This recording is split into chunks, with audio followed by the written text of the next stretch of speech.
Yes, hello viewers, welcome to the show, and with us we have Astronaut Paolo Nespoli, who is actually in the country for this special DSTV Eurostat competition. That is the best and ever competition we have in technology, and for the first time he's in the country. Today we have him and we have an interview with him. He's going to tell us about his life, his travels, his experience with the family in the space, what it feels actually to be up in the space. And there's one of the weird things is that the more you understand, the more complex you understand that you don't know much. It's funny. The more you learn, the more you understand. There is so much that you don't know. Yeah, and exactly. It's a little bit disconcerting. Yeah. So it's like I see I have a 4-year-old kid, and he was so proud. He came to me the other day, and they made him draw the numbers in school, and they're all, you know. And by the time it's at the 10th drawing, it's kind of like, okay, it's an 8, looks like almost like an 8. He's so proud. He thinks he has done so much. It's complex. And then and I'm telling, well, you need to learn to write like this and write, and it's like, I cannot do it.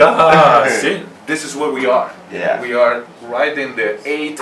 I think it's so and complex. we don't know that we need to write War and Peace of Dostoevsky to make a little you need to write a whole encyclopedia of something. I know. But we need to do it. We'll do it. Look at the future of the job market, where we are heading, looking at science and technology. Where do you see us the next 30 years? I think we will see the development of space tourism, because today to go in space you need to be a professional astronaut or a millionaire. There were 7 tourists in space, but this was an exceptional case. But tomorrow, in the next year or 2 or 3, they will start tourism will start in space, because you know, going to space and experience the lack of gravity, it's such an incredible feeling. And looking at the Earth from space, it's another experience that it's so incredible. And these 2 things will make spaceflight tourism or spaceflight successful. So it's out of question for me that there will be a market and people want to go to space. And actually, I wish that everybody can go to space, because it's a life-changing experience.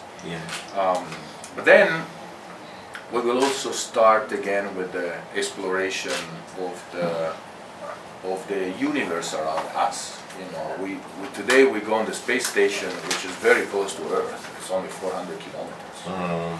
But we need to go back to the moon. We need to do a moon outpost. We may even go to Mars and do a Mars outpost. I know you are in the country, and there's so many young people actually looking up to you, and you've done it all, you've lived it all, you've done the most incredible things that people have never done.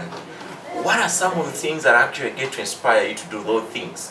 People want to know what is your success trick to actually be able to do what you've done?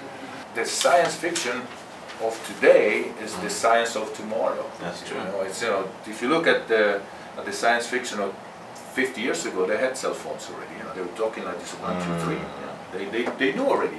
Yeah. We need them. How do you connect with your family?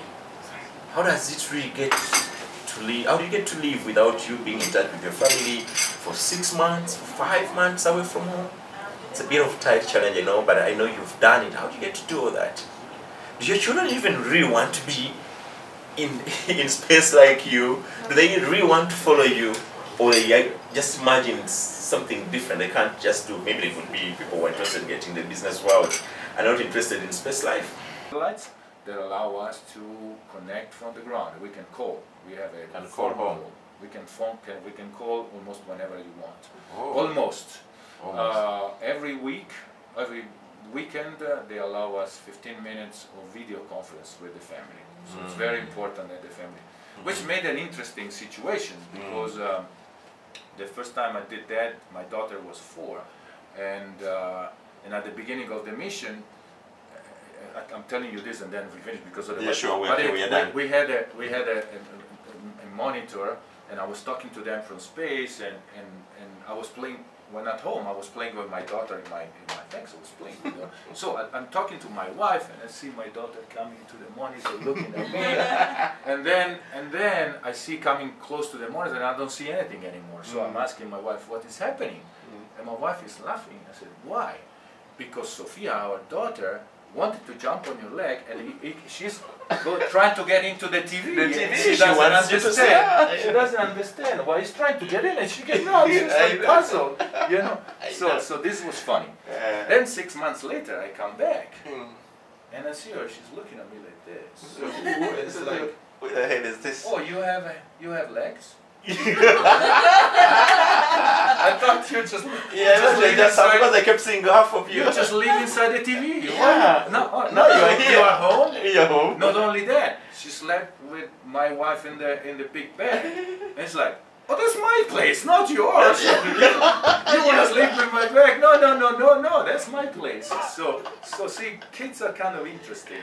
It's an interesting situation. That's beautiful. Yeah. Well, what would you tell a young man, a young girl who is watching you right now about the life they really want to live, especially with science and technology? If 2,000 years ago I would be in Rome with a Roman centurion and I would show him a cell phone, he would say it's impossible. It's impossible. So it's impossible that you're talking about this. You cannot even dream about it. You cannot put satellites on orbit. Are you crazy? You cannot this. And this is what they would have told me. And this is what I'm telling you. What is going to happen in 1,000 years? Yes. And make these little kids work their imagination. There seems to be an incredible distance between Earth, and other planets there. How do you get to do all that? I mean, it seems very, very sophisticated. It's very funny. I was in